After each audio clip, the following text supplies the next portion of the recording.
I want to welcome you all here. Most of you know me. My name is Mary Dundon and I'm a senior lecturer here in UL. We're absolutely delighted to welcome New York Times journalist Malachy Browne here today to give our webinar entitled Visual Investigations, Innovation and Truth-Telling. Malachy is a Pulitzer Prize winner. He's a UL graduate and he's a native of County Limerick. He's currently a senior producer in visual investigations at the New York Times. This is a unit that he co-founded in 2017. Last year, he won the highest accolade in journalism, the Pulitzer Prize, for the pioneering work that he and his team carried out in proving for the first time that Russia had bombed Syrian hospitals and civilians. Both he and his teams recently published a series of reports on the riots in Capitol Hill in Washington, D.C.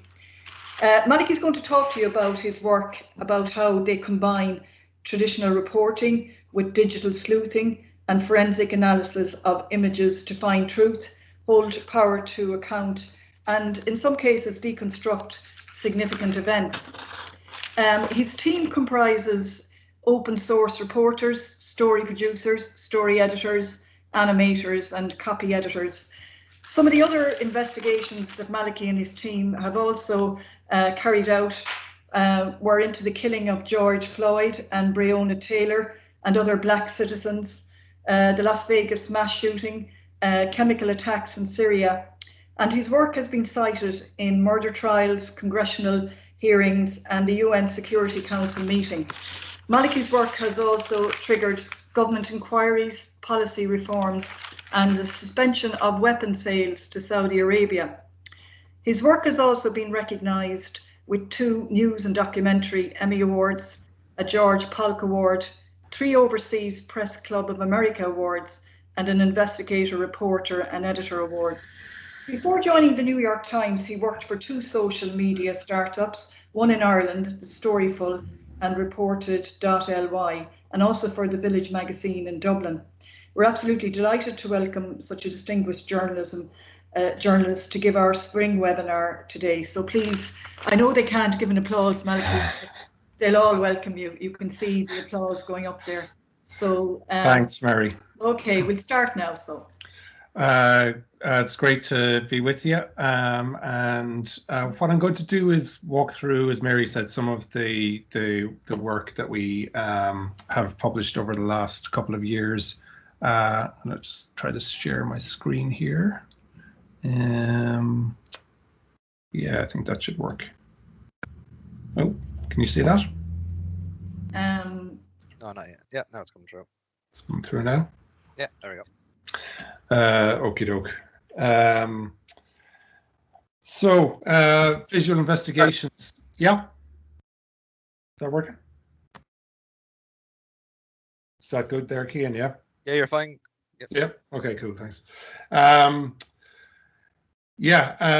What is visual investigations? As Mary said, it's the combination. It's really, rooted in traditional journalism and, finding new ways to answer basic journalistic questions.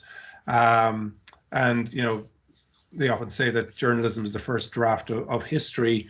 When you're on the ground, you mightn't. You get an immediate picture, but you mightn't get the full picture. And with these investigations, what we do is we typically take a little bit more time to collect audiovisual evidence and things that give us timestamps, allow us to determine when and where events happened, and stitch all of that information together to, collect facts, indisputable facts that, if a government is denying that they carried out a mass shooting, or a military is denying that they bombed a civilian home in Taliban country in Afghanistan. There are clues there in satellite imagery, in videos and photographs that witnesses and survivors take that allow us to piece things together and pull out little facts that might be a lead down another path. Give us directions to ask questions of authorities, and then just layer and layer and layer and layer all of these facts until we produce a picture, or a clearer picture of what happened, or answer questions that remained about an event. So today what I'll do is I'll go through some of the case studies that better illustrate the reporting methods that I'm describing. I'll try to show it in a breaking news context, in sort of week-long and months-long investigations. You can apply this in multiple different ways, and hopefully show like how this is an accessible type of reporting, because we're living in an information age where, like never before, there's been so much information, visual, temporal, and so forth. I'll show some of the innovation that's possible with this, and kind of touch on the direction in which some of this might head in future years. And I'm also going to talk, and remind me if I don't get to this in the slides, please, but about the audience, about making sure that your journalism is seen and that it reaches the right people, and that it has the impact that you want it to have. Because that is also a very important part of what we do, and something that we've put a lot of time into and had success with over the last couple of years. And it can work in any part of the world. A lot of what we do is desk reporting. We also do field reporting, but often our starting point is like collecting what is out there on the open web, on social media, satellite imagery, as I said. And it can really have impact. So, for instance, if the Saudi Arabian government is blaming a road agent or denying any involvement in the killing of Jamal Khashoggi, we can piece together flight records, online public profiles about the people who passed through the airport, the timestamps of when different teams of assassins arrived, the swiftness of which they carried out the operation and then got the hell out of Istanbul after they killed Jamal Khashoggi, and debunk this idea that it wasn't a premeditated assassination. If there's a chemical weapons attack in Syria, there's lots of evidence that might be left behind that allows to piece together what happened and who carried it out. On our doorstep in the Bronx here in New York, a teenager was killed in a wave of gang violence, and we were able to tell that story through his brutal killing and retrace his steps and show how he was hunted down in the streets. A lot of the journalism that we do, and sort of a warning for some of these stories, is they are pretty tough going. They're human rights abuses, they're extrajudicial killings, they're murders and what have you. But they're important stories to tell, and if you're investigate, a lot of these investigations end up in courts, and they're used to sort of prove a case. So our process: an event happens, we'll trawl through all of the social media platforms and news platforms as well. We've got really great news archivists on our team who collect and organize and then analyze the footage that we obtain. We'll verify it and compare it with, for instance, satellite imagery. So this is, a chemical. One of the attacks, a bombing attack in a place called Khan Sheikhoun in Syria. It's actually our very first visual investigation. And we wanted to prove that this building was hit on a particular day. So we got before and after satellite imagery, 24 hours taken before and after. And we could see that the very hole in the building that was hit, was on that day. And so that helps us to verify what sources in a country far away from us are telling us. We might use ship and plane trackers. And if ships are turning off their transponders, we'll look for footage of those ships in the port. And in this case, this is a Saudi-owned fleet of ships, and they're picking up weapons in Sardinia, and they're taking them to Saudi Arabia, where they'll be dropped in Yemen. This investigation showed how they were being used in attacks on civilians, and it led to Italy suspending the export of these weapons to Saudi Arabia. We might also use satellite, not just satellite imagery, but satellite data. There are satellites orbiting the Earth, and they're picking up infrared signals of fires on the ground. Now, they might be forest fires, but they might also be scorched earth policy. And this is, Tigray region in Ethiopia, which at the moment is a very inaccessible place, but you can we heard that there were houses and homes being burned and agricultural land being burned, and so we looked at satellite imagery data just one night and saw that indeed there was lots of fire in that area at that time, and that if we zoom in, we can see that a lot of those fires are on a particular road, and if we get recent satellite imagery for that road, you can see that fields have been burned and the houses around have been burned as well, some of them. So just things like that. And then in the very often, what we're trying to do is look beyond the imagery to extract details that gives us reporting. You might see these images being used in a news broadcast and there'll be a script over that news broadcast. But what we really want to know is, okay, if there's, for instance, weapons used in an attack in an African country, can we identify the model of that weapon? Which African countries import those weapons and which military uses them? If there's military fatigues,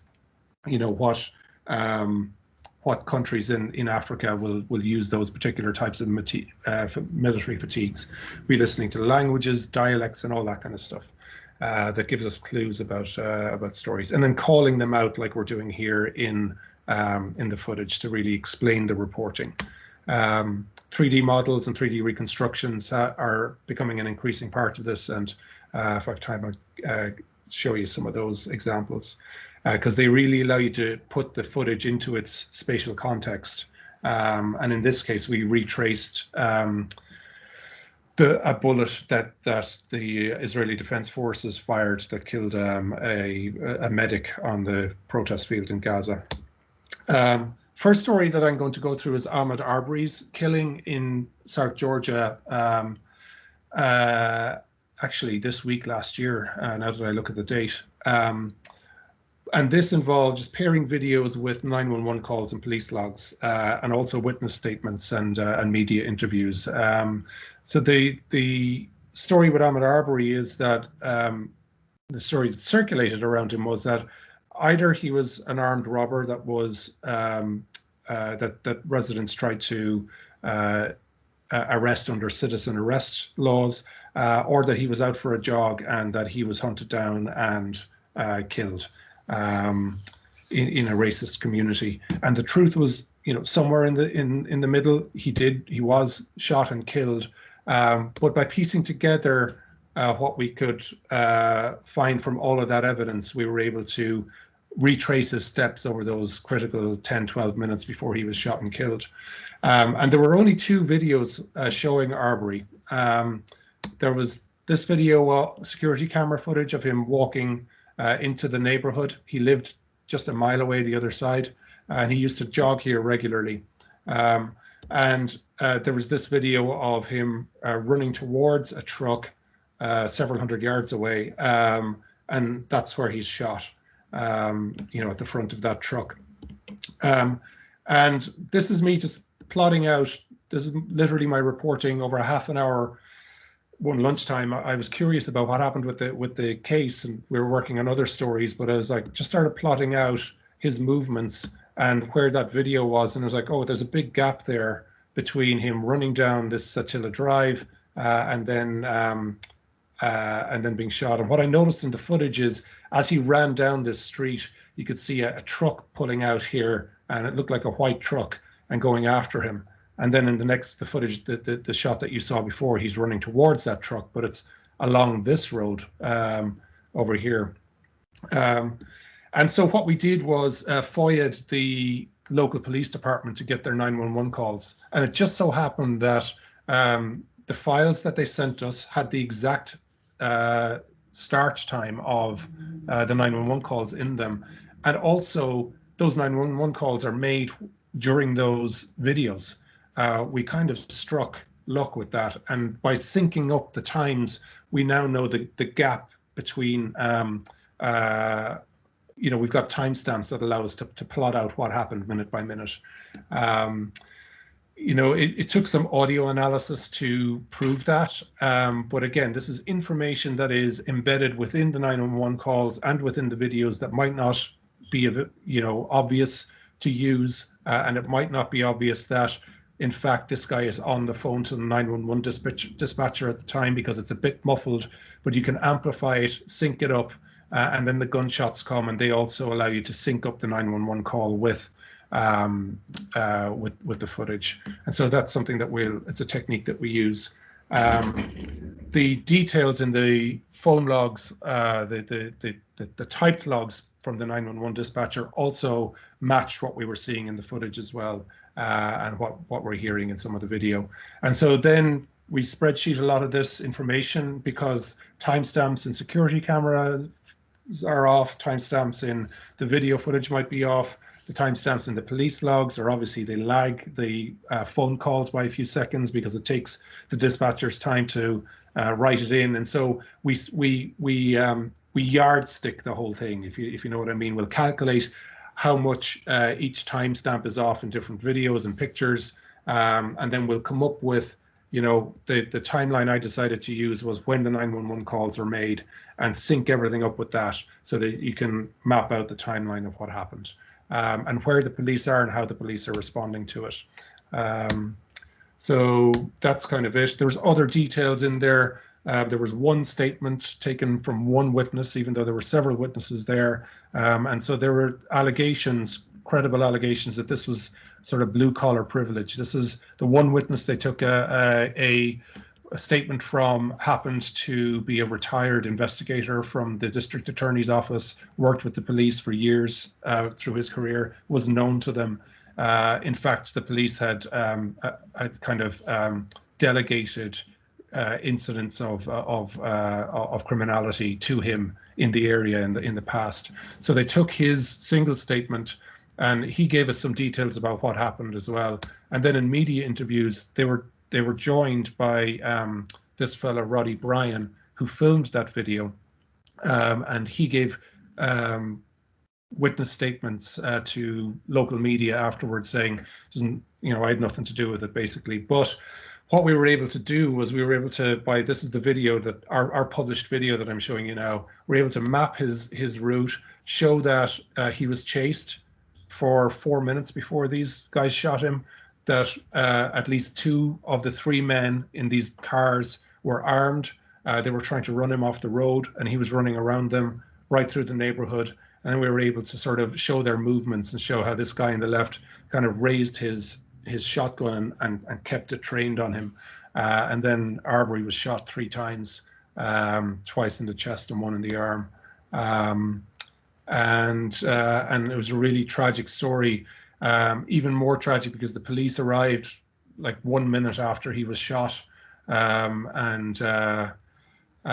You know, had they been there faster, they could have perhaps prevented it. But it cut through a lot of the you know, the disputed narratives, and that's the value of this type of reporting, is that you can really kind of get a definitive, like, you know, indisputable account of what happened, where it happened, when it happened, how it happened, and that kind of stuff. This has been used in court, and in fact, Roddy Bryan, who hadn't been arrested at that until then, was arrested a few days after this story came out and charged with felony murder as well. And there's more information has come out about him since. Another quick one that I'll go through is Louisville. Louisville is both where David McAtee was shot by police, but also where Breonna Taylor was shot by police. People might be familiar with her name. Really high-profile killing in the States, and we'll get to that in a bit. But David McAtee, during the protests that followed, was also shot by police in a very similar fashion, really quickly, within a few minutes of, less than 2 minutes of the police arriving on the scene. The challenge here was that we were relying largely on security camera footage that had no audio, and that showed you know, different angles of this intersection where it happened. And so, you know, the first thing that we did was we collected all of this security camera footage that you see on the top left and the bottom 2 frames. They're inside his bar. He was a barbecue owner, and he had customers there. I think was it a Sunday night, I think it happened. And the police and National Guard arrive at this intersection after midnight to clear it because they don't want any protests. They're trying to clear up Black Lives Matter protests and get people to go home. So they arrive, they come across the street. The first thing we did was we synced up. There was one Facebook Live that was filmed over here by this petrol station in that red car, actually. And by the driver of that red car, and that was the only audio that we had. And Facebook, sometimes the audio slips in the videos, and so what we're doing here is we're syncing up blinking lights and stuff like that to get like really precise synchronization of the footage. Even David McAtee, as he's walking in and out of this doorway, we're synchronizing his footsteps that you see, the left foot with the right foot, and making sure that down to the millisecond that we're synced up properly. And so this again is our story, just mapping it out, explaining what happens. There's David McAtee, and showing the movement of the police, where the cameras are, and showing the police heading over to his barbecue. They start firing pepper balls into the doorway. McAtee has been inside for most of this time and doesn't know what's going on. It's an open carry state, Louisiana. And as he peeps out the door, his niece is right beside the door, and they keep firing pepper balls unannounced into the doorway, and actually nearly hit her in the head with them. So he reaches for his holster and fires a warning shot out the window or out the doorway. And then the police pull their weapons, and the National Guard pull their weapons, and they return fire, and he's shot in the chest and killed. And often what we'll do with this is, compare what happened with how police are supposed to respond and conduct a clearing operation like this. On the Breonna Taylor story, there was no video. The police, when they raided her apartment, they were raiding her apartment because her ex-boyfriend had been arrested several times. He was a drug dealer known to the police. She had recently cut off ties with him, was in a relationship with her another ex-boyfriend, but they had been on and off for several years. But the ex-boyfriend, while he was in and out of prison, used her address for his banking records and phone records, and would, anyway, just use the address. The police had photographed him picking up his post there, and so that became part of the investigation into him. The SWAT team, raids are usually carried out by the SWAT team, and the SWAT team were raiding his apartment this night. It was after midnight, 1:45 in the morning, and they said that they didn't want to raid her apartment. It wasn't like a big target in the investigation, but for some reason the narcotics unit decided they're going to go out and raid it themselves, and they hastily assembled this team of officers who hadn't worked together before, didn't know the intel. The intel behind the operation was poor anyway. They had somebody who was out, who had eyes on the apartment for several hours, and they missed Breonna coming home with her boyfriend. They think she's at home alone. They don't know that her sister lives there in the spare bedroom with her, and that her goddaughter, her 2-year-old goddaughter, stays over several times a week. So their intel is really, really terrible. And what we wanted to investigate was, our show was in the absence of the any body cam footage by the police, what really happened, because they were interviewed in the immediate aftermath, and I'll show you some more of it now. So the starting point for this was, we had a team in Louisville, and I went down there a couple of times reporting on it. And although the police wouldn't provide us this information, we, through our sources, got access to lots and lots of crime scene photographs, about 1,300 of them, and videos filmed by the SWAT team, who then arrived later after the raid to clean up the mess and to secure the crime scene. And it was really shocking to see how the bullets peppered every part of this apartment, through windows, walls, cupboards, saucepans, cereal boxes, into her shower, smashing everyday household items. And you can imagine living in an apartment and the place being lit up, into shoes, it was really, it seemed, out through the roof. This was on the ground floor. The bullets went through the apartment upstairs and up through the roof. They went through the neighboring apartment and shattered the glass doors and windows in there as well. It seemed to be like a really excessive use of force. And at that stage, the police were claiming that they fired 16 or 18 bullets. In response, we counted at least 32 bullets that were fired. So we also looked at as I said, the SWAT team body cam footage afterwards as well, which gave us the layout of the apartment, and we also got architectural plans and all the rest of it. And so in my mind, I started thinking, okay, the bullets went everywhere, and we've got entry and exit points all over this place. So we can actually retrace the bullet trajectories and see if the cops are being truthful. We know they're lying about the number of bullets they fired, but are they being truthful about what happened and their accounting of what happened and where they were, and really show it. So we started sketching out the apartment. I was working with Anjali Singhvi, who's a former architect and now works in our graphics department, to sketch out the apartment and in really fine detail, like down to the centimeter, and tracing those bullet trajectories, which you can see here. And showing, what it looked like inside the apartment, what it looked like from the outside, from the police's perspective. Because the reason that the police were firing is that her boyfriend, again, Kentucky is an open carry state. He didn't know who was ramming in their door at 1:45 in the morning, 20 to 1 in the morning, and as he was going to the door, he had his handgun, and the door comes off the hinges. And so he fired a one shot low to the ground, hit one of the cops in the leg, and that's what kicked off the thing. So we wanted to show like what was happening both sides of the doorway. And this, again, just early stages of our modeling. What we did then was, once we had the model, we put the photographs that we had right in precisely into that camera perspective and traced the bullets to show how they riddled the place. And then we also listened to all of the police testimony as well as the SWAT camera stuff. There was, like, I kind of feel like saying there's weeks of footage there, because there were so many people responded to it and so many interviews. And they gave an account of like where they were, how they moved, who was positioned where, what they did, and all the rest of it. And then down at the bottom right, you have Kenneth Walker, who was the boyfriend who was inside the apartment.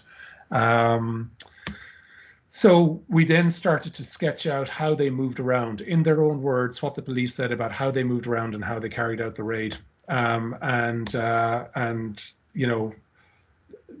that's what it was. It was kind of recreating what the body cam footage showed, and how they lit it up. What ended up happening was, the first police officer who was in through the door, they didn't properly announce themselves, and I'll get to that in a minute, but the police officer who stepped into the doorway, they didn't give a chance for anybody inside to come out. He steps in immediately with his gun drawn, and that's what draws the fire of Kenneth Walker.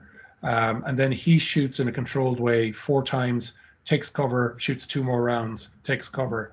The guy who's beside him, Cosgrove, who had evaded scrutiny until this point, he steps in from this side, and you can see that he sprays the whole place, and bullets go up, they go left, right, they go all over the place. And he stops shooting only when his weapon stops him, when he empties his magazine.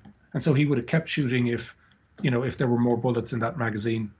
And then meanwhile, a third officer, Hankerson, runs out to the front. And even though the windows and blinds are drawn and it's pitch black, he starts shooting through the windows in this direction, and shoots over their bodies. He's now ducking for cover. She's been shot several times. Cosgrove shoots her 3 times.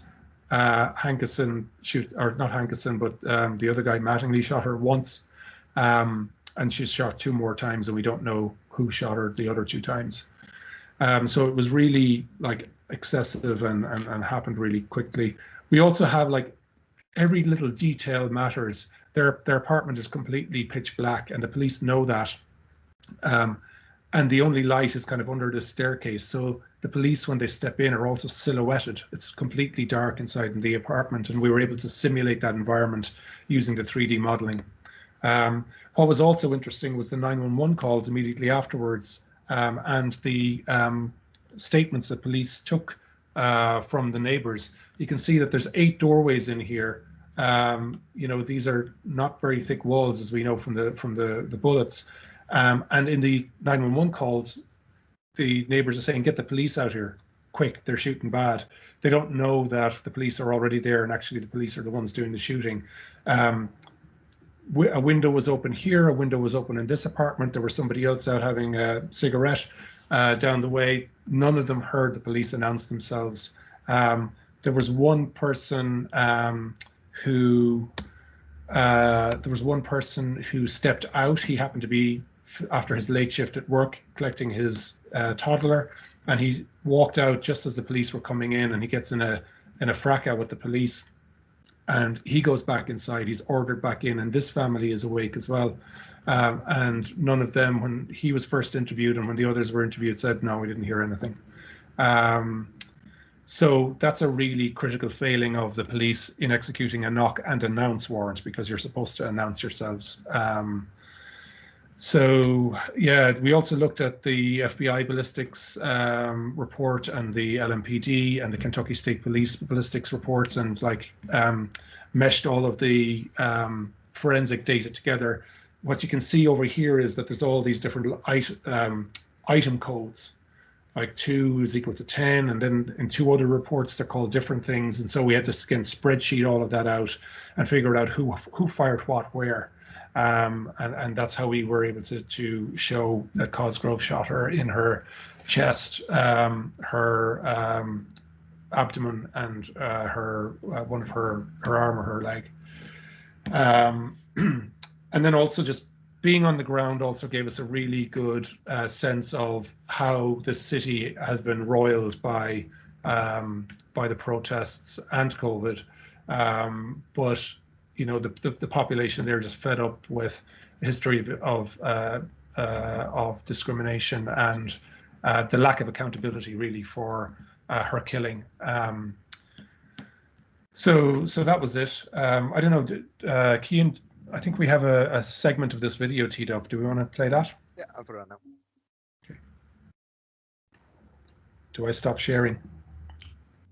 I can get it going without you. Okay. I have to reshare after the video, though. Yep.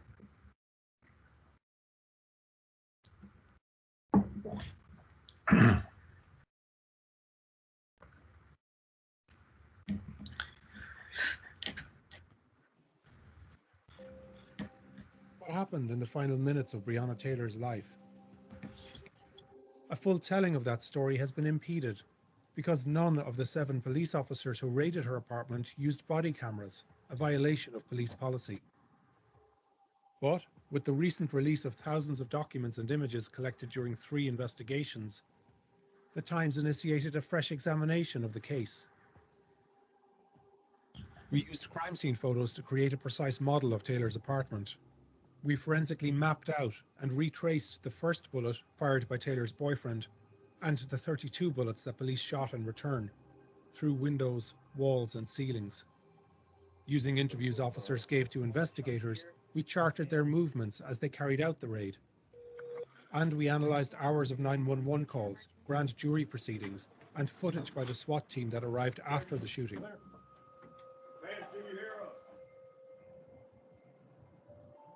Members of the grand jury have accused Kentucky's Attorney General, Daniel Cameron, of shielding the officers involved from homicide charges. Our investigation found that Mattingly and Cosgrove were justified in their use of force. Boom, boom, boom, boom, boom. Sergeant Mattingly may have been justified in returning fire when he's fired upon, but our new analysis paints a more complicated picture about how this raid was compromised from beginning to end. We'll outline the flawed intelligence and tactical mistakes of a hodgepodge team of officers, their failure to properly announce their presence at Taylor's, the chaos and excessive use of force that ensued. Okay, there's another hole right below the clock. And we'll explore the damning analysis of an experienced SWAT commander who was called to the scene after the shooting. We just got the feeling that night that something really bad happened. The focus of the police investigation on March 13th is not Taylor's apartment, but You properties. can probably stop there, I think. So that's that story. What's interesting is that after the story came out, we think they were investigating this anyway, but Cosgrove was fired a couple of days later, and the investigation into Hankinson, and he's had formal charges laid against him about wantonly endangering not Breonna Taylor but the neighbors that in the neighboring apartments that they fired into. So that's that story. Do I share again? Yeah. Yes, please. Okay. Is that up? Yeah. Yeah, perfect. Okay. Now I might just skip this one and go down to another story that we did. Perhaps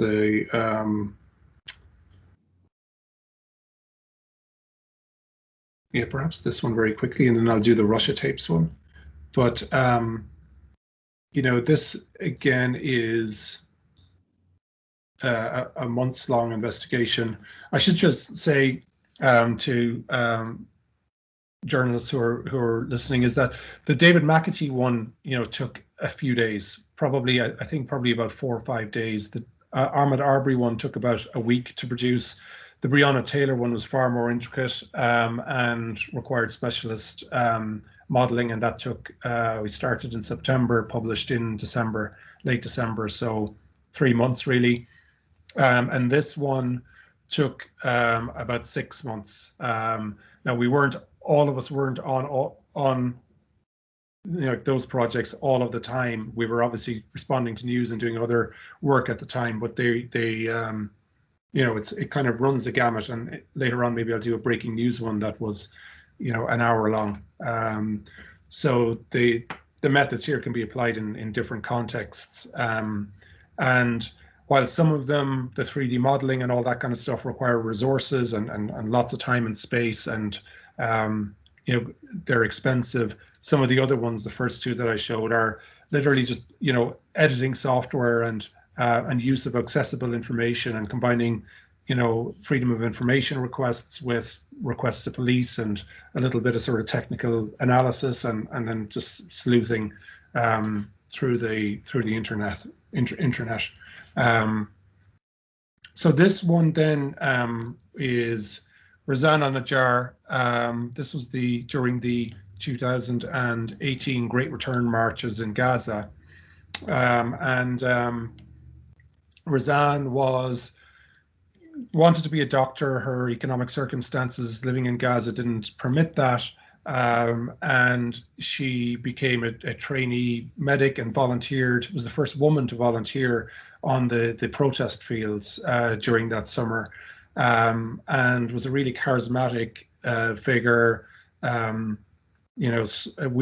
Our team met her when they were reporting in Gaza, and really struck by her, and actually thought about going back and doing a profile on her and her work and what her life looked like, and what she was doing during the protests. But then a few weeks later, she was shot and killed, and so we started investigating. She very quickly became a symbol of the resistance in Palestine, but also a symbol in Israel when the IDF tried to sully her name, the Israeli Defense Forces, saying that she was a protester. She was disguised as a medic and sort of trying to imply that. And so anyway, we started investigating. Same process. We had a good network and we had very good stringers working with us in Gaza, and we just again collected as much footage as we possibly could, initially through WhatsApp, through social media, but again, we're trying to get the original files and file names and the metadata. We got in touch with wire photographers for AP, Reuters, those agencies who were there, who gave us photographs they took that day, straight from the devices with the metadata. And in all, we contacted 40 sources, and we got over 1,000 photographs and videos, which was important because we knew this was going to be a contentious story and we weren't there to witness it ourselves. But by collecting all of this material and having the metadata from the devices, we were able to create a minute-by-minute TikTok and chronology of what happened and examine when more protesters arrived at the field. This is during Ramadan, so it was a late start to the protests, and there was a critical sort of 2-hour window there. But we were able to examine the sort of inflection points when protesters started pulling at the fence with these tug ropes that they have, the inordinate amount of tear gas that was used by the soldiers that day. Also, the incidents that led them to pull out their weapons and start using lethal fire. And so, yeah, and these time codes would become very critical later on when we went over to Israel, we went to Gaza a few times and sat down and interviewed the IDF about what happened. And they account for the bullets that they fire and why and who they're firing at them at. And so we were able to get that information from them and probe it. And in the footage, collecting all that footage was great, but we're also analyzing it and going frame by frame through it. That bullet hit Rami in the leg before it hit Razan. He's a colleague of hers, another medic. By the way, there's a little technique that we use sometimes. Mohammed, by the way, sorry, I'll show you Mohammed first and then show you the technique. Mohammed was another medic. He was hit by shrapnel, and we had a photograph actually showing the casing of the bullet under his shirt. It had hit him. This is Rami's leg, having been grazed by the bullet. You see this pink up on the top of his vest here, the midriff of his vest. That was a very distinctive pink in all of this footage. And so one of the techniques we used to try to identify where the medics were in this chaos was to oversaturate the footage for that particular hex code of pink, and then it would dull down other colors and it would pop that pink, and so we could trace them through the crowd, which was just an interesting technique when we were looking for certain people. That bullet whipped through a group of medics, all in white coats. So it was a reckless shot to take in the first instance. Another technique that we used is we had 5 cameras capturing the moment of that gunshot. And so we synchronized them all up, and we can see the reaction of the crowd, but we can also see what's going on beforehand. Another technique that we use is some of the cameras are panning around. So you can see the camera lens there just panning around. And that allows us to create a sort of panoramic view of what's going on between the fence on the left-hand side, where the soldiers are, and the crowd on the right-hand side. And is there anybody in between? And as we get more forensic with this, we'll be able to map it out. So we also put drones up in the sky, and we filmed in HD the protest field with nobody on it. And that allowed us to create a 3D model of it.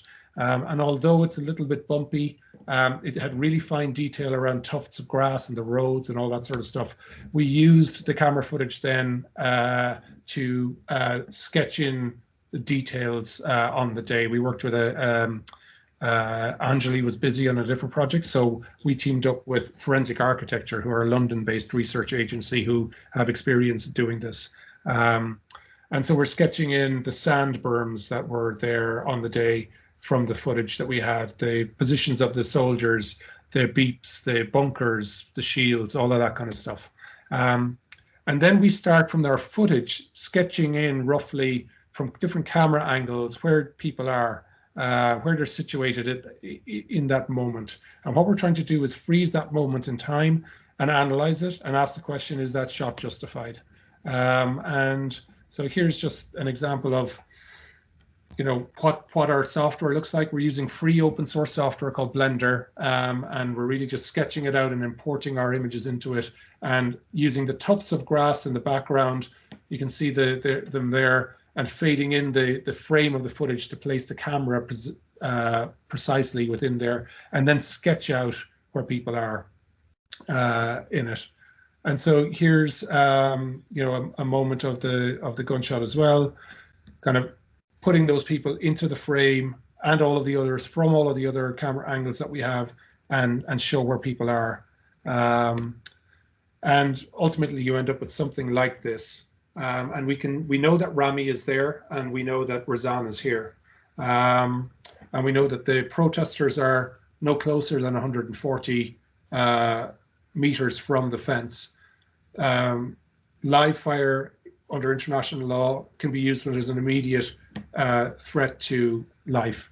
And at 140 yards, you'd have to ask the question if that was the case here. And so the bullet, they fired a bullet, they're low to the ground, it skims off the ground and hits Rami in his leg. They had been aiming at people's ankles. And it deflects up, and it hit Razan in the chest and snapped her aorta. She would have been dead very quickly.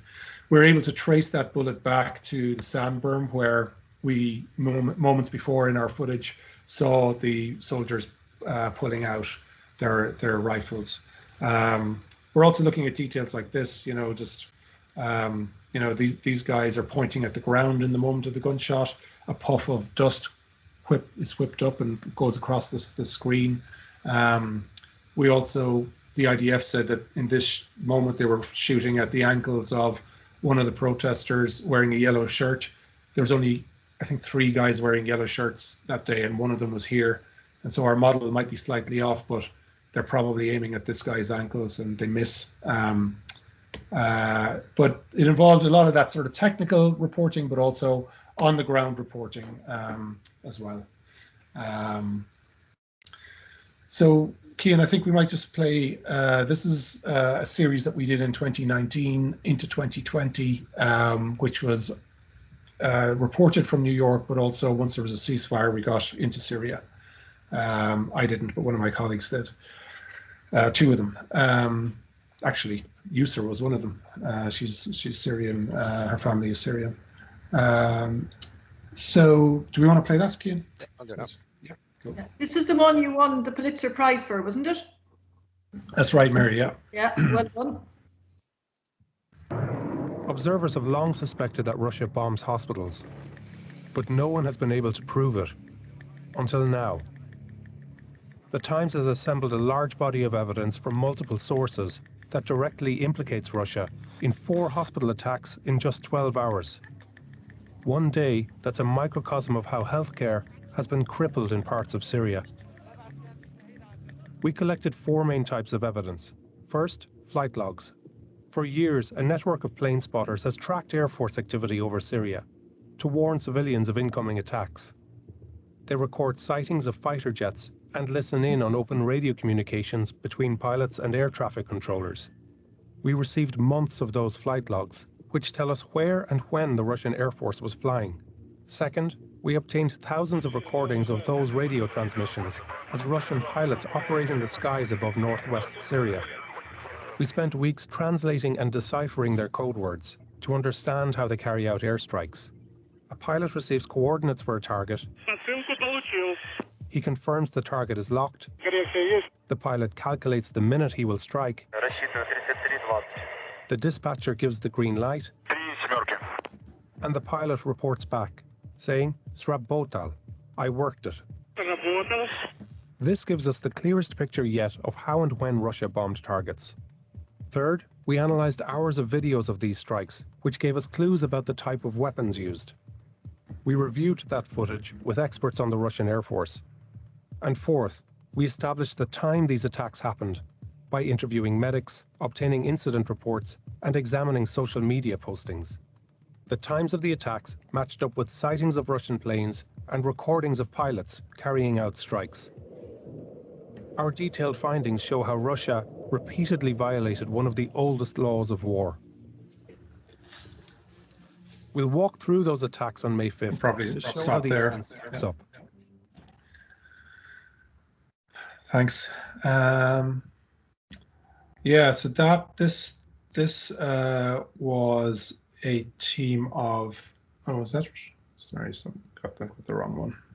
Yeah, share tray. Where did it go? Oh, there it is. Sorry. There we go. That should be up there now. So this was a months-long effort. You know, it's about 9 of us in total at the peak, with other people who came in to help with various other produced other aspects of the story, and it was a really long series of investigating these specific attacks. But then we found problems with the UN's system of protecting hospitals and stuff. Anyway, I'll get to that later. One thing that I kind of want to point out in that video there is that, you know, the reporting is kind of novel, but it also telling the story really relies on the full sort of set of skills on the video team, because you've got editors and motion graphics editors and animators, and this is really dense material. And, you know, most of the reporting doesn't actually end up into the finished product. The most important thing is to, like, how do you succinctly tell the story and show the evidence, and who was carrying out what and who was doing what. So that's kind of, you know, the production end and the story producing side of it.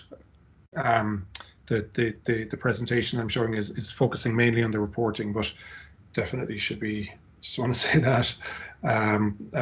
So it's the whole, is that working? Oh yeah, there we go.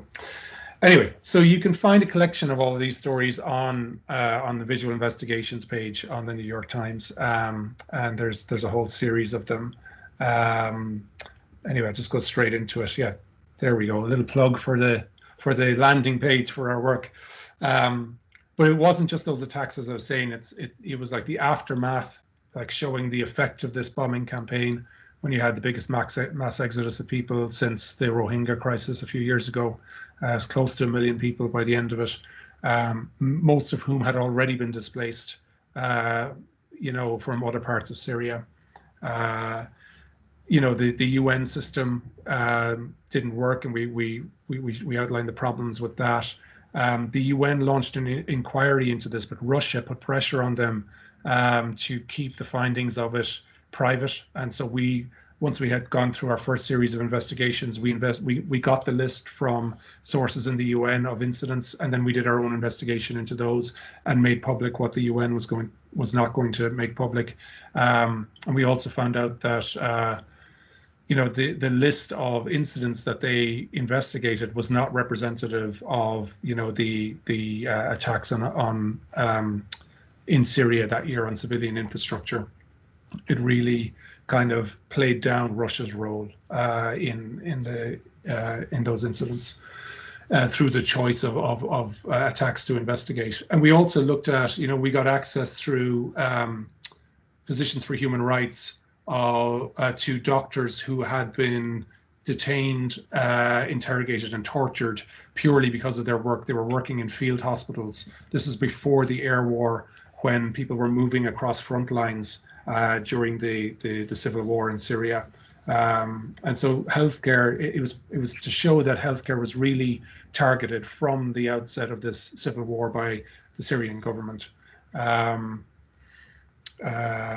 Anyway, so the attacks on the hospitals, you know, several of these had been documented by different organizations, and so, you know, through the course of our reporting, we got their databases of incidents, and, you know, created a sort of, there's lots of data, as you can see here, so it did require data journalism as well as all of the other stuff that we've been talking about.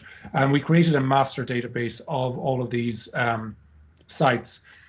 What I have highlighted here is the deconfliction list. The deconfliction list is the list of coordinates that the UN keeps.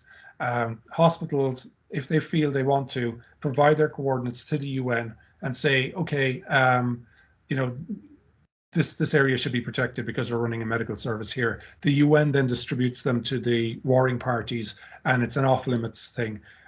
It's an additional safeguard because parties in conflict under the oldest laws of war are supposed to ensure that hospitals and schools and other civilian sites are not bombed or do not become targets. But what you can see here is that all of these attacks many of them are deconflicted. And so you have to ask the question, well, actually, are the Russians and Syrians using this as a target list rather than the opposite of what they're supposed to use it for?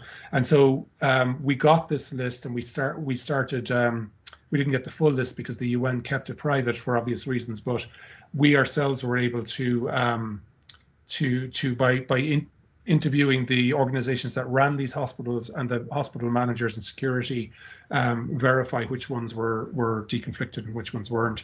And each of these links out then to an incident report. And so I think over the course of our investigations, we maybe published 7 incidents, I think, maybe 6 or 7 incidents, aside from the UN inquiry. And so, but you can see that there's many more here. We're using Google Earth to map out all of the photographs, this locations, all of that. It's a really useful tool for this sort of spatial and temporal information.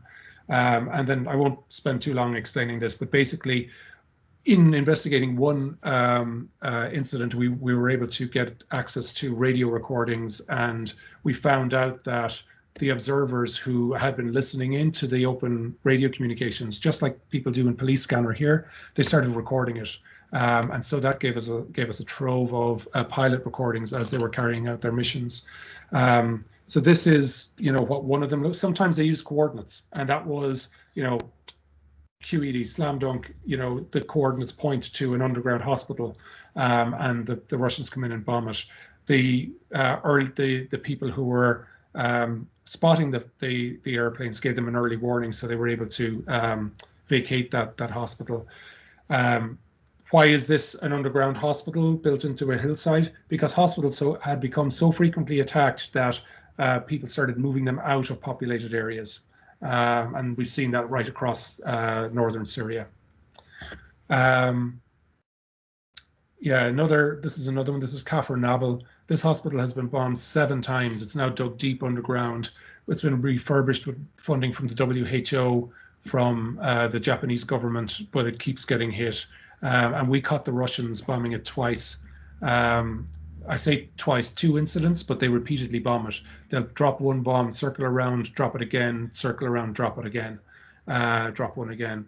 And so, what we're doing, our job here is, because we have these pilot recordings that are time-stamped, is to line that up with the timestamps of the attacks on the ground. So this is inside Kafr Nabil Hospital. You can see there's a time code up on the security camera footage, and it was hit 3 times, as I said. And in the air, we know that there's a Russian pilot at that time because the flight logs show it. But also in the flight recordings, around that time, you have pilot number 31 saying, "I worked it, worked it, worked it."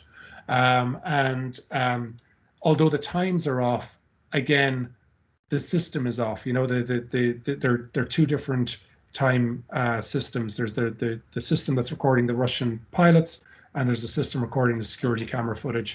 And so what was important here was the interval. So the interval is almost down to the second. There's a 2-second difference between the pilot bombing and the hospital shuddering from the attack. And so, as I said, the flight logs placed the Russian pilot there as well. So that's one example. This is what the recordings look like. Again, voluminous, months and months of recordings. What they did is they came through in 5-6 second snippets. And so the white noise is all cut out. And the system records as soon as they hear conversation. And so we had to spreadsheet all of that out and translate it. So we had 3 Russian translators. We also had Syrian recordings, and 2 of the team speak Arabic. So we were doing that, decoding the code names for the ground controllers, for the regions that they described. They had code names for different regions. They had code names for different bases and stuff like that. And then they had code words for preparing and then carrying out the attack, as you saw in the video. We're also looking at, in the footage, often the observers, when they're recording, will flip up and you can see basically the camouflage, the model, the type of plane that it is. And we spoke to a defected Syrian pilot repeatedly, and he gave us a lot of insight into the different aircraft and capabilities of the air forces.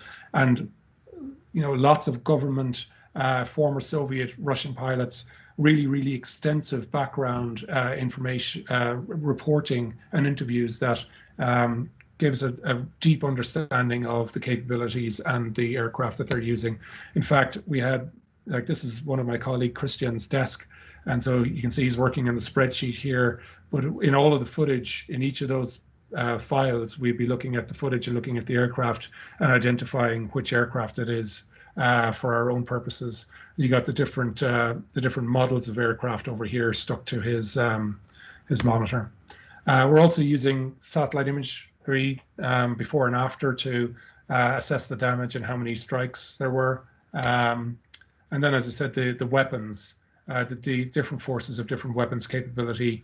And the Syrians on the ground will tell you that, they know a Russian airstrike from a Syrian one purely by the force of impact.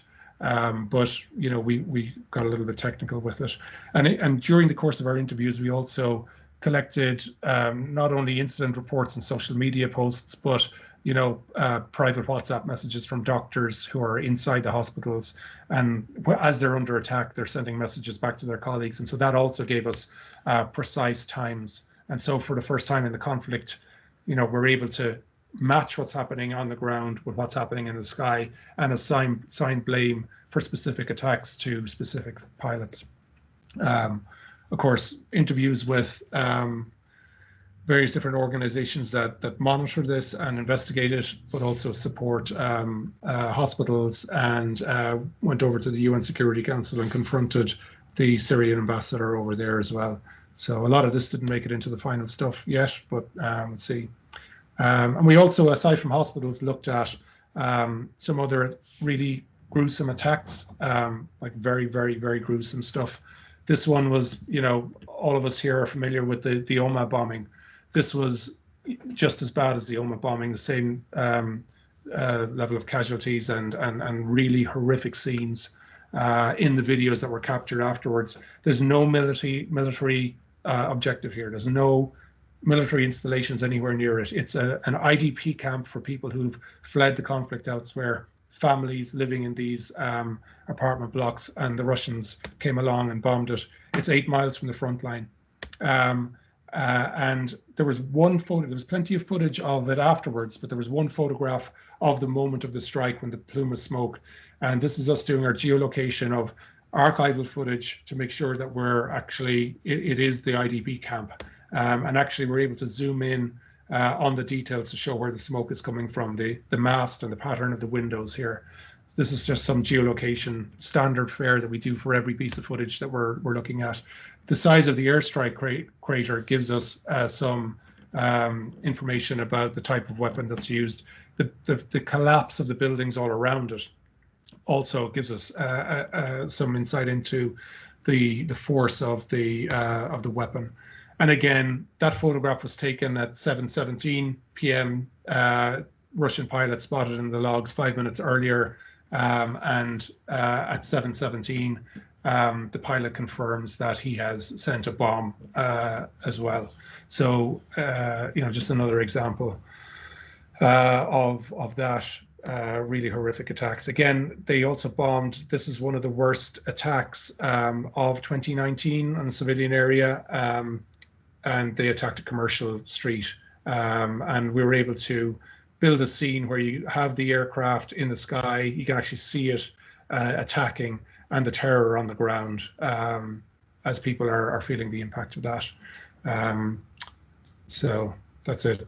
This is how it looks in print and some of the other ones. So, yeah, Malachy, there's an awful lot of work in that. I mean, as you say, the whole team you have with you together, putting it together. I mean, I'm sure the students are fascinated with all of this. Do you want to take some questions now, or would you like to go ahead with some other footage? Let's take some questions now. Yeah. Okay. Any of you there who'd like to ask a question, you just want to put up your hand so I can see you. I'm sure there's lots of questions on this. If you just put your hand up, I can call your names out there. Anyone who just wants to start? I think they're all quiet. Anyone want to start? Just two there, Mary. One from Kelly. Okay. Yeah. Who wants to start? Yeah. Okay, go ahead. Hi Malachi. I just want to ask a quick question. Like, hearing about all of this is quite harrowing, and a lot of the stories are upsetting. I was just wondering, like, how do you stop that from affecting you doing your job? Yeah, that's a really great question, because they are quite harrowing, and the stuff that we've seen in Syria and these other places. I mean, you'll never forget them. But for me personally, that's partly motivating, in order to do justice to the stories and the victims, and to show the reality of what's happening. But it is a real vicarious trauma, or secondary trauma is a studied phenomenon. It's known to be prevalent amongst journalists, and particularly journalists who do this type of work, who are trawling through lots and lots of footage. What we do is we occasionally bring in experts in mental health care to speak to the team. We did it twice at the start of the pandemic as well, just to give us mechanisms to sort of cope with the isolation of that, and the pressures of that. But we also have recourse to those services, if any of the team want to avail of it, and people do. I think a really important part of this is the culture of the team and speaking openly about it, and that's a healthy part of our team.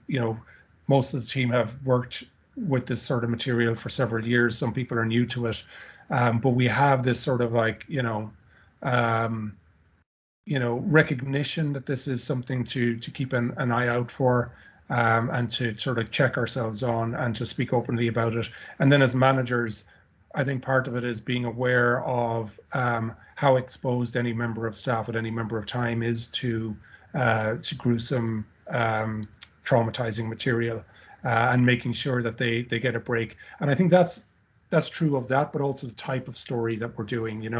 Really harrowing stories that might not be necessarily graphic, but are equally harrowing and emotive, and also just like sort of shorter term stories versus longer term stories as well. I think it's difficult to do that because the news is the news, but we try where we can to try to balance that up a little bit.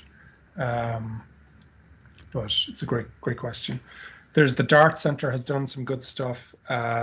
Sam Dubberly has done studies on this for anybody who's interested in it. Bruce Shapiro is also another one. Dr. Feinstein, South African specialist in this field, who has done studies on it as well, on journalists. Yeah. Okay, very good. Anyone else? Just put your hands up there. Let's see you. Just while we're waiting there, Malachy, I mean, all our students here are starting off, in journalism. Any of them that might want to get into this form of journalism, what kind of advice would you give them? I would say just do it. Do it, yeah. I would say that, like for me, I'll show you in a second, but like I use a tool called start.me. Maybe I'll just do it now.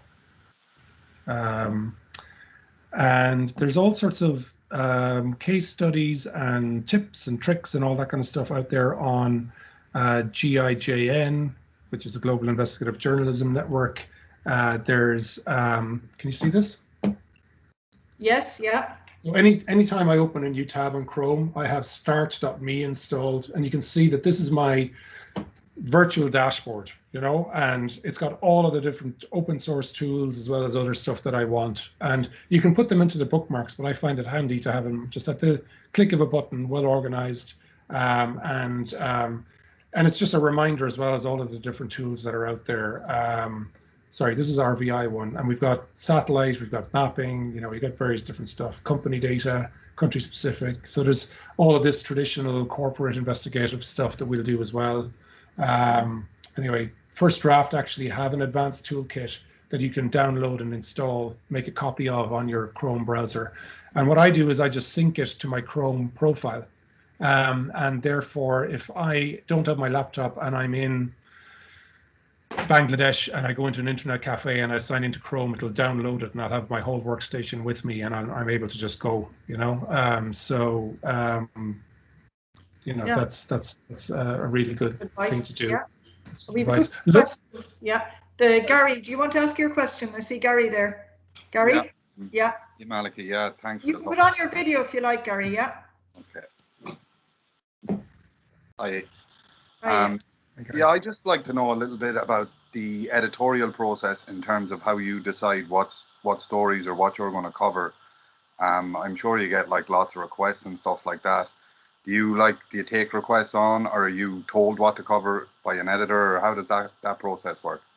Usually a bit of both, but it is derived from the team, because, you know, we'll be sort of looking out into the open web and beyond sort of what the newsroom is covering on today, you know, about what's happening. Obviously, the news agenda drives some of it. So there's a lot to cover on the Capitol riot. There's a big focus on that, and we've published a whole series on what happened there, and that's right in the news agenda.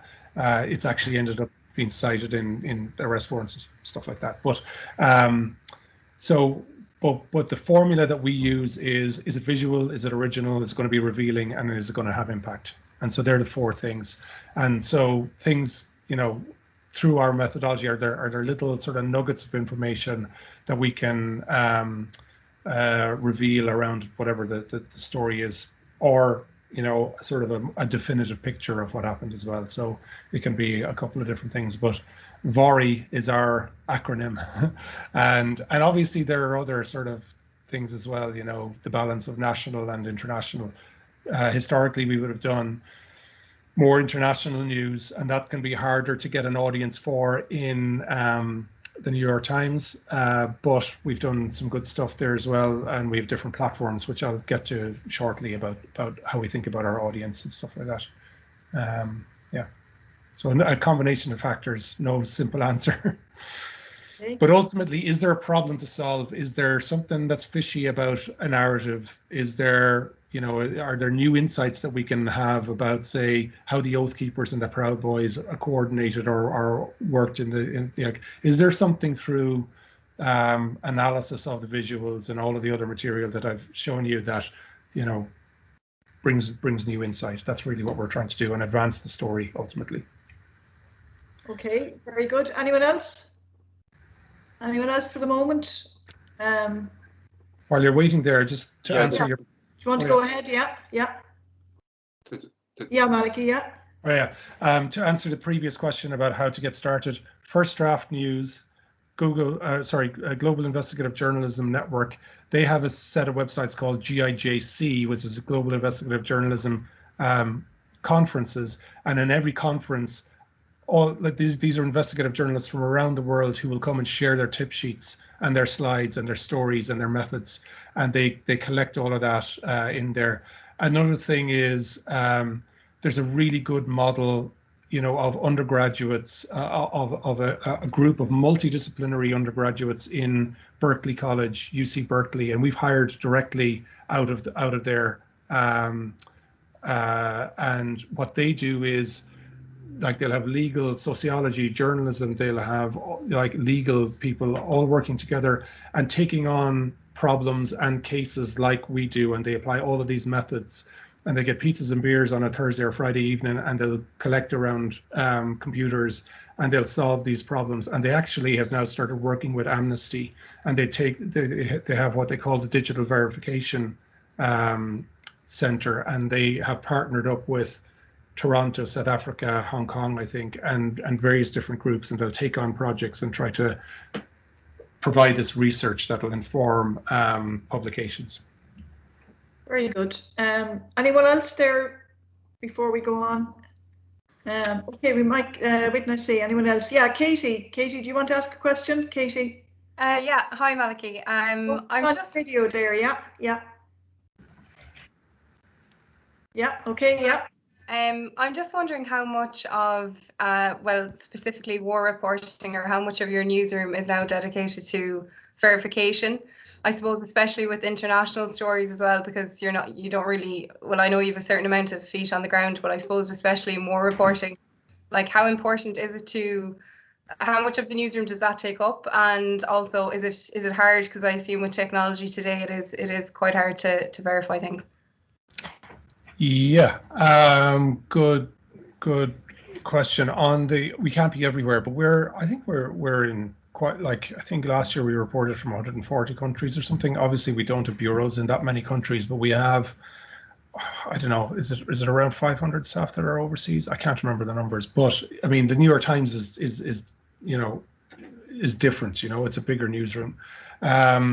So verification is kind of embedded. We have, like, at a surface level, people who in the newsroom who aren't expert in this stuff, they have access to wire services like Reuters, AP, Storyful, where I came from, and Getty and AFP and others. And there's obviously there's a layer of verification in UGC that they provide. If there's any questions or concerns around something, often it's kicked to us. The newsroom communicates on Slack, and we all have different Slack channels and Slack, for each desk, and that could be kicked over to us for a verification task as well.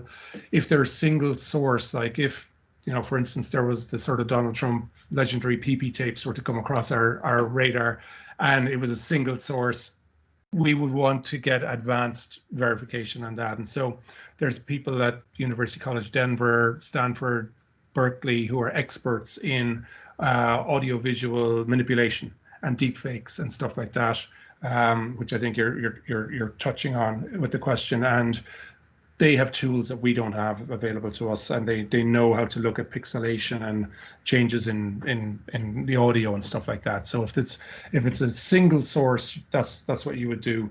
But very often you're relying not on a single source, and we're trying to collect as much as we can to cross-verify or cross-corroborate in a variety of different ways. I would say elsewhere in the newsroom, it's a mixed bag in terms of these skills, because some reporters, younger generation of reporters, I feel like saying, would have some of these skills and have the skepticism and be trained on how to do this. Then boots on the ground, like, that's its own type of reporting, which can complement what we're doing if we're doing deeper stuff, but it's a very different type of reporting, I think, more traditional, but still, it's being there, it's seeing it, smelling it, tasting the story, and so it can be different, but it can be complementary in ways as well. If you take the Khashoggi story, for instance, our first investigations into that was a combination of two on our team, plus the Middle East editor, plus David Kirkpatrick, who was very well sourced in Saudi Arabia, and also our Turkey bureau and researchers in Turkey. And so it was all of us, like, sharing information every day, and applying a variety of different sort of skills to come through the web, but also, touching sources to get passport numbers and phone numbers and verify names and all that kind of stuff. So it can really, in those instances, you really get the sort of the muscle of the newsroom working together, and those are some of the most exciting projects. Okay, thank you. Anyone else before we go on? You were saying there, Malachy, that you just wanted to touch on something else. Did you, before we took the questions? Or was there? The audience stuff? Yeah, the audience, how you make sure it gets out there. Yeah. 1 second. We, second, open share tray. There we go. If I go down here.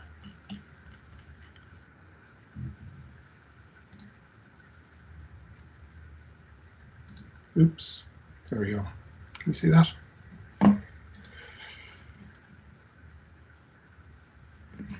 So obviously there's,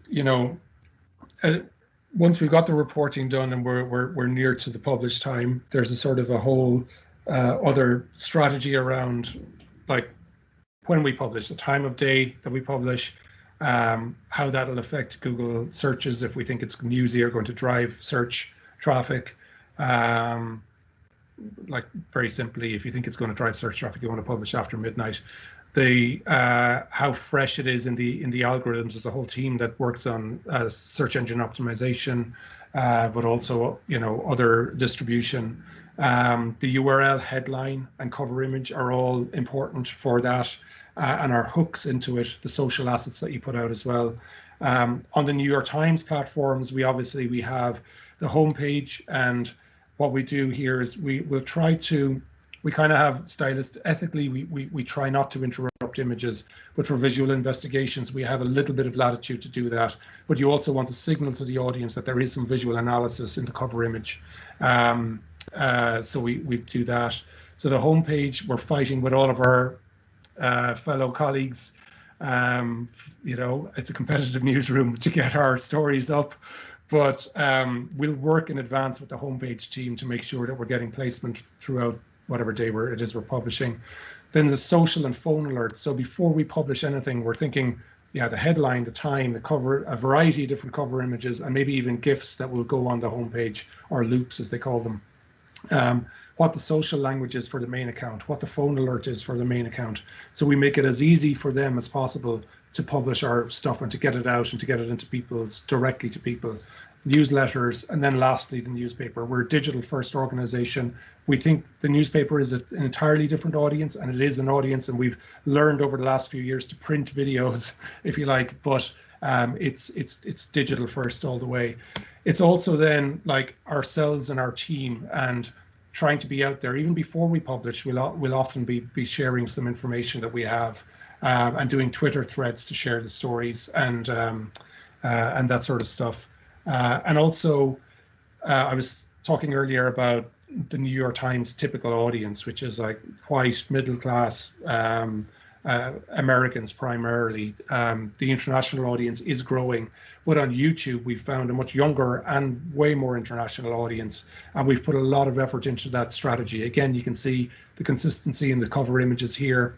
We're stamping visual investigations. We playlist all of it. We put a lot of effort into the community there. We'll write a top comment, pin it, give some insights into the reporting and the story behind the story, and people love that. And very often these stories end up on Reddit, which again drives a totally different audience back to the site. And then obviously, as I said, print. This is kind of like how some of them look when we print them. But the print designers love this. They love the challenge and having all of this material to work with. So that's it. Very good. I notice we have a good few guests, external guests as well, and maybe some of our own staff want to ask questions. I don't know if I see Conor Keane. Who's Conor Keane? Yes, Henry Fergal, yeah. Sorry, yeah. There's a bunch of hands up there in the participants. You mightn't see them there. Yeah, I can see Katie Flannery, but the others, who are the others? I can just see Michael, Kate, Devaney there. Okay. Sorry, you probably can't see the list there. They're not actually up here. So do you want to start there, Kate? Do you want to ask the first question? Yeah, can you hear me? Yeah, we can. Hi, Go ahead, Kate. Yeah. Oh, sorry. I was just going to ask, what is the general response to your stories? So obviously in a lot of them, kind of exposing misconduct within the police force in the US and the UN as well. So what would be the response to that maybe from them? Yeah. Did you hear that, Malachy? The response from who specifically? Well, the response from, like, I mean, in general in one sense, but also like, I suppose, would there be any kind of backlash from your stories from people that you're kind of, like in the Breonna Taylor, you're obviously showing that there was misconduct in the police, the way the police carried out the investigation. So does that ever into it, like? Yeah, you do, and particularly in contentious stories, I think you're going to get it from both sides, and if you get it from both sides, you're probably getting something right.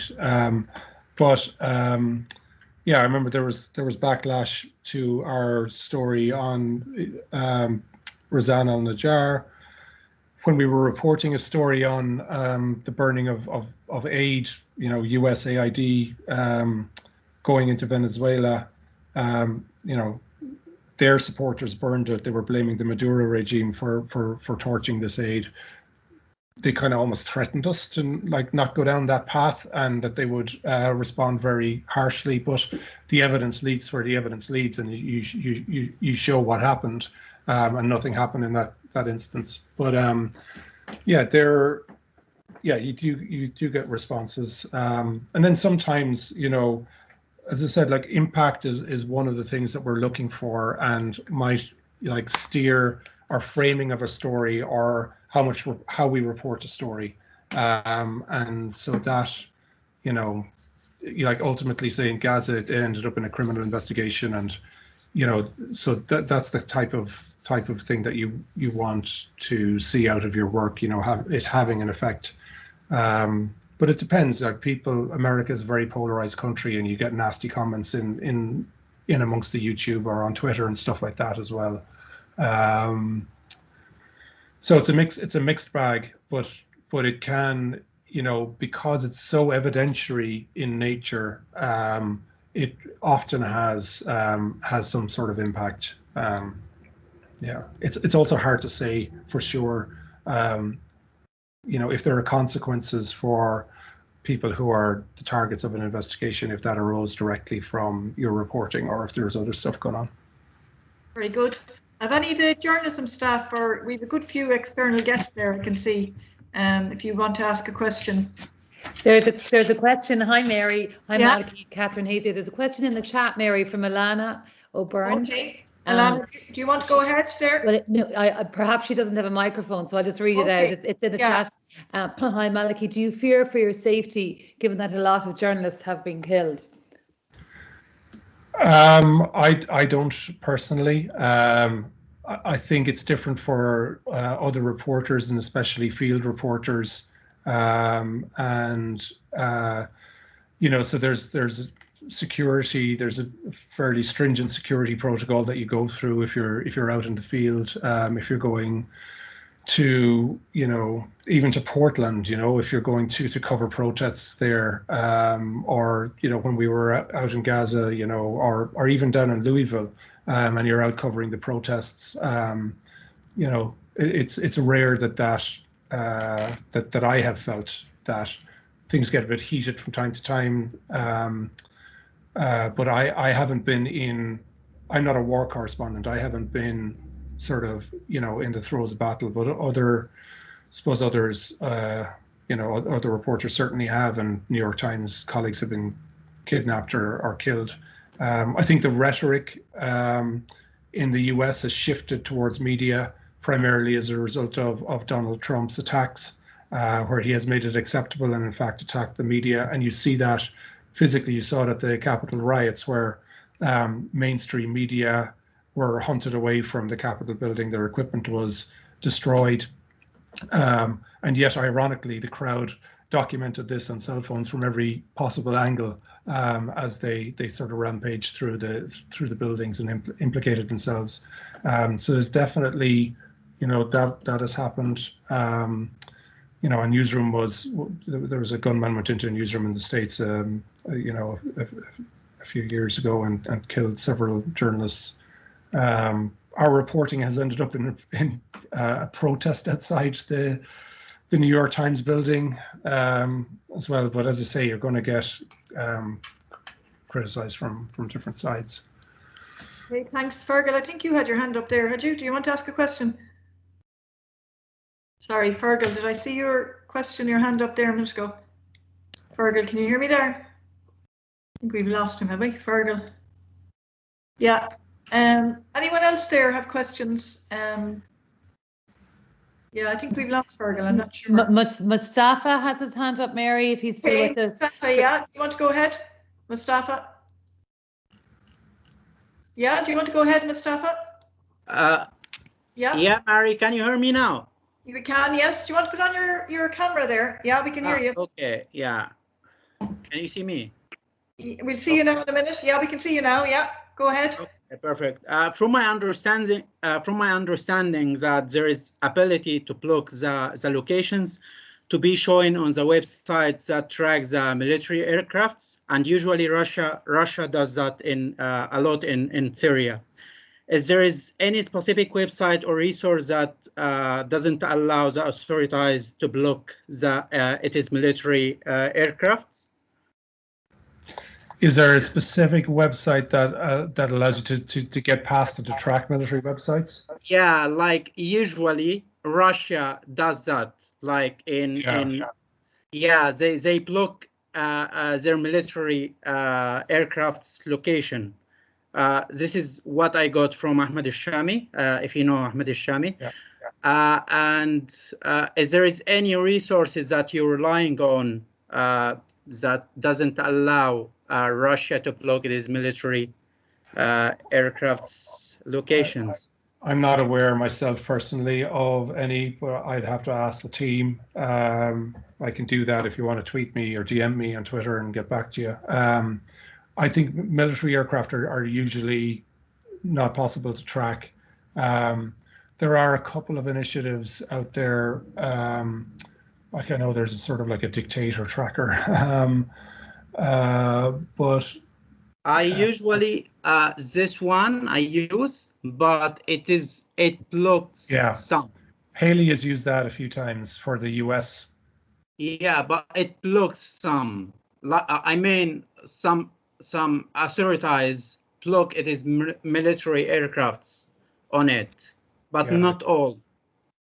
Yeah, I don't know. I think Haley Willis has used that. She's on our team a few times for American military. I think, you know, when they or the National Guard when they're using their aircraft, or Customs and Border Control. I think some of those are trackable on some of those platforms, but I don't have specifics for you, Mustafa.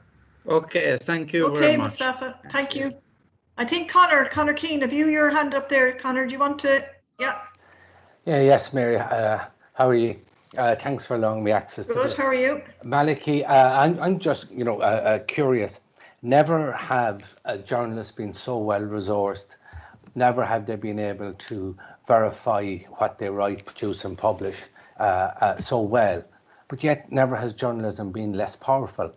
You take the Ted Cruz incident there last week. 10 years ago, he would have been forced to resign. Now he's just brazing it out. Journalism tell the stories, they tell the truth. It's branded fake news. It doesn't have the impact it used to have.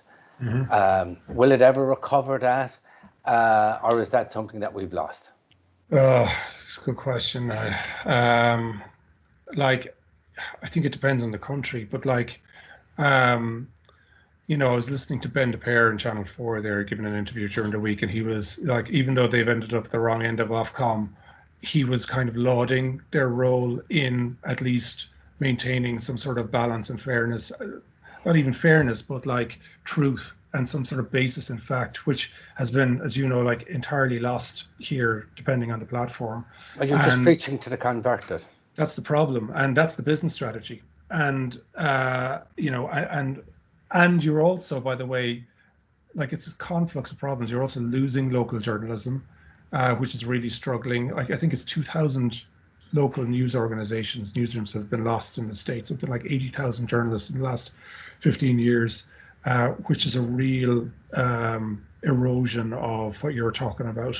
And in its place, you have, the social platforms coming in, feeding, whatever it is people will engage with most. And as you say, people will engage with what they believe and what triggers their emotions the most, I don't know. Will it be? I don't know. Okay. I think regulation is going to have a part to play in it. But what do you think? Oh, I think it's a very worrying time for journalists, and that how relevant our journalism going to be, and it's the people in this class will probably decide that over the next few years. They have a tough battle. They have fantastic weapons at their disposal. But God, they have a tough battle in front of them. In the UK, the Tories just seem to ignore the press at the moment, whereas a few years ago, regardless of where it was published, the Hull Examiner or and anything, it could bring down a government. But nowadays, it has to be either on the BBC or yeah, you know, and that isn't even strong enough anymore. So it is worrying that, you know, it's a profession which may become irrelevant or less, or so less relevant that it may not be able to be financed as we know it in the future, which is difficult anyway, with local newspapers shedding staff in Ireland and in large numbers, which hasn't been really reported by the mainstream press here, unfortunately. So look, I don't know, but I am a great believer in that good journalism will survive, but will it thrive? I don't know. Yeah, the big shift for the Times, by the way, was the flip in the business model. And over the last sort of 10 years, they flipped it from 75% advertising, 25% subscriptions around. And so, although advertising last year took a big hit, subscriptions continue to increase. And so I think if there is quality journalism and we can change people's mindset to it, that like it's costly and it serves a democratic function, that, or there's government subsidies for it, or incentives that, you know, maybe we can restore some of what's been lost. Okay, I've taken enough of your time. Thank you. Okay, very good. I think Mike Griffin. Mike, did you have a question? Are you able to turn on your mic there? I think Catherine was saying. Yeah, so hi, it's me speaking on behalf of Michael Finnerty. Okay. So Michael Malachy is the digital editor of Limerick Voice, which is a live news website that our final year students and our MA class who are here today work on. So Michael, and they're going to do a report this evening on your very fascinating talk. So thanks so much. Michael's question is that, he's looking for a local angle, of course, but he was wondering if you could talk a little about growing up in Limerick and whether or not it did influence your journalistic career. I grew up in Broadford, County Limerick, and I would say that for most of my life, I didn't really, I wasn't a news junkie. I didn't, you know, I paid attention to the news, but I, you know, it wasn't sort of a passion of mine. Through my parents' work, I think I did feel a sense of doing something in the public service. That was a public service, and trying to devote time to that. But I was exposed to journalism because I'm related to Vincent Browne, who the class may not know who he is. He's retired now, but he was a newspaper journalist and a broadcaster. And when I was in college, lived with Vincent and Jean and their daughters, Emma and Julia. And then after I graduated for a few years as well. And it was Vincent that gave me an apprenticeship in Village magazine, which he published at one stage. But so that was my introduction into journalism specifically, I think. But my dad was always a current affairs nut, and I could never keep conversation with him. I still can't, but I don't know if that answers it. Great, thank you. We also have Mary Christine Costello. Christine, I'm delighted to say, is editor of Limerick Voice newspaper, which will also still be producing despite the digital first strategy that we do have in the Voice this year. Christine, are you still here? Are you able to ask a question with your mic?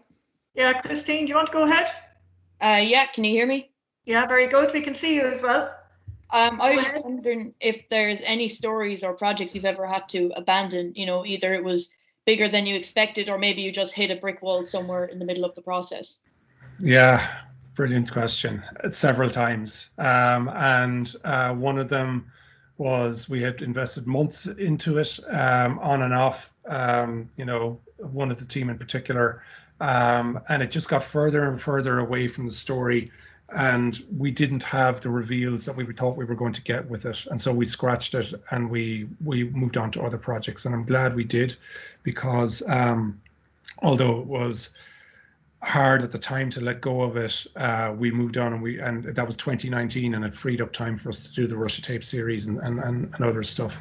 And so we think of it like that. If you think about like sort of the distance that you're going away from an event, like really the reveal like goes up like that. And you need to, you know, you need to have something definitive or worth publishing.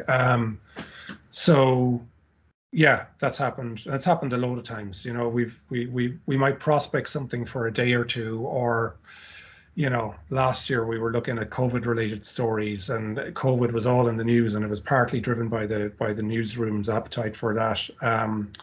But you know, we dropped a few. We did a lot of good COVID work, and you know, we did some good investigations about how immigration and customs enforcement here, as they were deporting people, were allowing COVID to fester in the detention centres and then exporting it internationally, stuff like that. But you know, there's also, when there's a, you know, I'm speaking a tangent here now, but also if there's like an overwhelming sort of dominating story, there is an opportunity for counter programming as well, and for a fresh story that people might be interested in. But yeah, in short, we've had to drop stuff all the time. What kind of advice would you give the students, Malachy? You know, if they do hit a brick wall, when do you decide to drop it? Like, what kind of is the criteria that you'd use to say, look, we're walking away from this one? Has the moment been lost in the news cycle is probably a big one. Is the prospecting and the, you know, what you've been doing, is it not bearing the fruits that you want? Is it not being revealing enough? Has it already, you know, does it not advance the reporting or what's been known about it already? The risk when you're starting to push for a story and try to find an angle and try to make it work is that you start abandoning some journalistic principles to start making it work in terms of like fairness and accuracy and stuff like that. So once you find yourself in a position of trying to make a story work, or trying to fit the story to a particular narrative, you know, you're on sort of thin ice at that stage. And so that's another sort of piece of sort of just gut checking yourself on your stories, and we'll often do that both in our verification practices, but also in the premises and the framing of our story, and how far we can go. And sometimes we find that we're being too cautious, and the editors in the newsroom will tell us, actually, you need to lean into this a bit more. It's great reporting, and it illustrates a systemic problem, you know. But yeah, very good. I think you've given us a lot of time and really fantastic insights for the students on where the industry is going and potential for jobs for them. Unless anyone else wants to ask a question, any of the staff like to ask a question before we finish up, or any of the guests outside? There, I still see Nikki Anderson. Are you still there? Nikki has her hand up. Yeah. Hi, Nikki. Do you want to go ahead? Yeah. I just want. You want to put on your camera? Yeah. Go ahead, Nikki. First of all, thank you for talking to us. Obviously had like amazing career, and what's like probably the piece of advice or like you've been given, or something that you kind of wish you knew earlier on starting out, just in the world of journalism? In the world of journalism, God, it's a tough one. I don't know. I think I'm lucky because I fell into something that was a marriage of what I'm good at and what I like. And I'm not saying that I'm a good journalist, but I used to be a computer programmer, and as my mum used to say, he's good with computers, and so I could figure things out. And I wasn't a good computer programmer, but I was okay at computers. I wasn't interested in computer programming, and I was interested in journalism. And the thing about journalism that interested me was just learning. Like you keep learning about the world and about people and working with people, but also the type of journalism that I'm doing had that problem solving aspect of maths and physics and science and computer programming that I was interested in. And so for me, it was just finding something that kind of married both of those interests, whatever it be, you know, that's whatever your career would be.